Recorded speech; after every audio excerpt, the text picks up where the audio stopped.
call me a god. हे everyone, welcome back to the channel. आइए देखते हैं कल हम बैंक निफ्टी और निफ्टी को किस तरह से ट्रेड कर सकते हैं। अगर बात करें निफ्टी बैंक निफ्टी की तो प्रीवियस सेशन में क्या हुआ था, बैंक निफ्टी ऑलमोस्ट फ्लैट खुला था। फ्लैट खुलने के बाद मार्केट धीरे धीरे ऊपर की तरफ जा रहा था, लेकिन हुआ क्या, एंड में मार्केट ने दो बड़े कैंडल बनाए थे और जितना भी जो भी प्रॉफिट था फॉर द डे वो सारा वो इसने इरेज कर दिया था। तो यहाँ पे कल हम किस तरह से ट्रेड कर सकते हैं। अगर आप मार्केट में करंट सिनेरियो देखो तो ये एक सपोर्ट की तरह हमें देखने को मिल रहा है। तो हम कल क्या कर सकते हैं, मार्केट क्योंकि यहाँ सपोर्ट में है तो यहाँ पे हम क्या कर सकते हैं। यहाँ पे पहली चीज़ है कि हमें बहुत ज़्यादा नेगेटिविटी यहाँ पे नहीं रखनी चाहिए, क्योंकि लास्ट 3 बजे के बाद इस तरह का मूव आया तो ये नहीं कि मार्केट कम्प्लीटली नेगेटिव हो गया। यहाँ पे होगा क्या, मार्केट अगर आप देखो तो मार्केट इस तरह से मूव कर रहा है। यहाँ पे अगर आप देखो तो मार्केट ऊपर गया है, यहाँ से ऊपर जाने के बाद इस तरह एक मूव आया, ये ऊपर उसको ब्रेक करके और यहाँ पे मार्केट अभी खड़ा है। अगर मार्केट यहाँ से फिर से ऊपर की तरफ निकलता है तो ये हाई भी ब्रेक हो जाएगा और हमें मार्केट ऊपर की तरफ जाते हुए दिखेगा। लेकिन अगर मार्केट उसको ब्रेक नहीं करता है, ब्रेक नहीं करके नीचे की तरफ आने लगता है तो यहाँ पे हमें एक अच्छा ट्रेड अपॉर्चुनिटी मिलेगी। यहाँ पे हम देखते हैं किस तरह से उसको ट्रेड कर सकते हैं। Let me raise this. तो कल सपोज कीजिए मार्केट अगर इस तरह से, ये आप लाइन आज का जो क्लोजिंग है उस पर देख लीजिए और एक लाइन आप यहाँ पे रख लीजिएगा विच इज़ अराउंड 48,600, जो कि इसका लेटेस्ट हाई है। तो इस हाई को अगर मार्केट कल को लेट से मार्केट अगर कैप डाउन खुलता है या फिर फ्लैट खोल के नीचे की तरफ आता है तो यहाँ पे हमें थोड़े छोटे टारगेट्स ही देखने को मिलेंगे। बहुत ज़्यादा टारगेट्स नहीं हो सकता है 300-400 पॉइंट का। यहाँ पे जो है मार्केट इस एरिया में घूमने लगेगा। 200-300 पॉइंट ज़्यादा मार्केट से कल ज़्यादा मूव नहीं करेगा, क्योंकि यहाँ पे बहुत ज़्यादा न्यूज़ फैक्टर्ड इन नहीं है, कोई ऐसा कोई इवेंट नहीं है जिसकी वजह से मार्केट अभी पैनिक करे।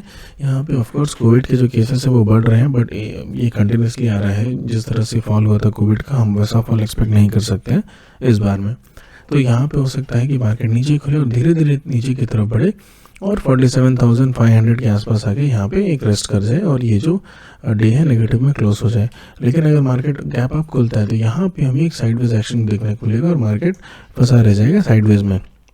तो दोनों ही केस में आप क्या कर सकते हो, अगर आप एक ऑप्शन ट्रेडर हो तो आप ये जो हाई है और ये जो लो है, इस दोनों की कॉल और पुट बाय सेल करके उसको हेज करके रख सकते हो। हेज करके रखने के बाद आप देख सकते हो कि मार्केट किस तरह से मूव कर रहा है। अगर मार्केट ऊपर की तरफ मूव करता है तो ये जो पुट है उसको धीरे धीरे करके आप ऊपर की तरफ ला सकते हो। अगर मार्केट नीचे की तरफ मूव करता है तो इस कॉल को धीरे धीरे नीचे की तरफ ला सकते हो। तो ये एक अच्छी स्ट्रैटेजी होगी कमिंग वीक में, क्योंकि यहाँ पे क्या है, वेडनेसडे को ही एक्सपायरी है। वेडनेसडे को ही एक्सपायरी है। तो अगर आपको लगता है कि आप अच्छा प्रॉफिट कमा सकते हैं, आपके रिस्क रिवॉर्ड रेशियो में आ रहा है, तो यहाँ पे डेफिनेटली आप ट्रेड लीजिए। ट्राई करिएगा बहुत ज़्यादा एग्जॉस्ट ना कर दें अपने कैपिटल को, थोड़े थोड़े ट्रेड लें एक लर्निंग के लिए। अगर मार्केट फ्लैट खुलता है या नीचे की तरफ आता है तो ये 500 से ज़्यादा नहीं जाना चाहिए, कल ज़्यादा मूव हमें देखने को नहीं मिलेगा। सिमिलरली अगर मार्केट फ्लैट खुल के ऊपर जाते हैं या फिर गैप अप खुलता है, दोनों ही केस में हमें एक साइडवेज टू वॉलेटाइल मार्केट दिखेगा, एक ट्रेंडिंग मार्केट कल नहीं मिलेगा।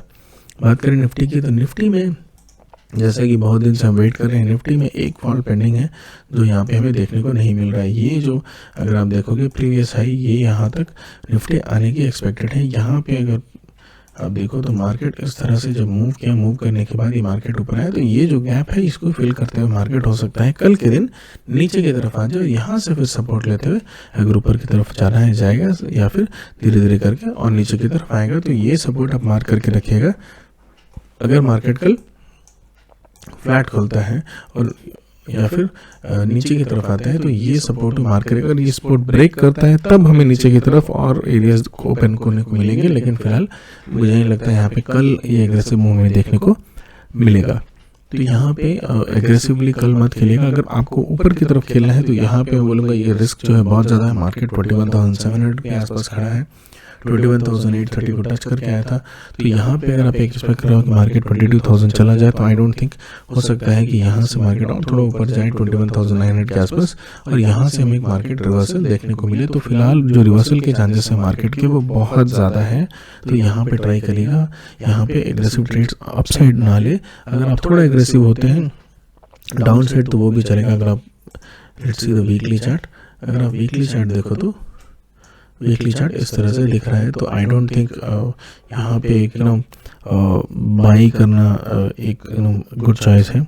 तो आप यहाँ क्या कर सकते हो, आप वेट कर सकते हो मार्केट को नीचे की तरफ आने का। ये जो प्रीवियस है तो या फिर ये जो गैप था, ये गैप में आप आने का वेट कर सकते हो। उसके बाद अगर आप चाहो तो धीरे धीरे अपनी बाइंग कर सकते हो, लेकिन फिलहाल I would not suggest buying. और ये जो अगर आप कैंडल देखो, ये candle this is also called a shooting star, और जिस तरह भी आप बोलो ये एक रिवर्सल कैंडल होता है।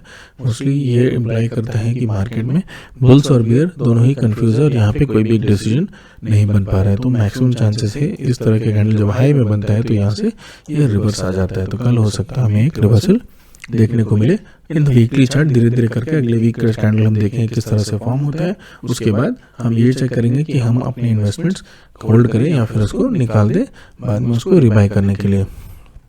तो that is the plan for tomorrow. अगर आपको इस तरह के अपडेट्स अच्छे लगते हैं तो please to subscribe to the channel. Thank you.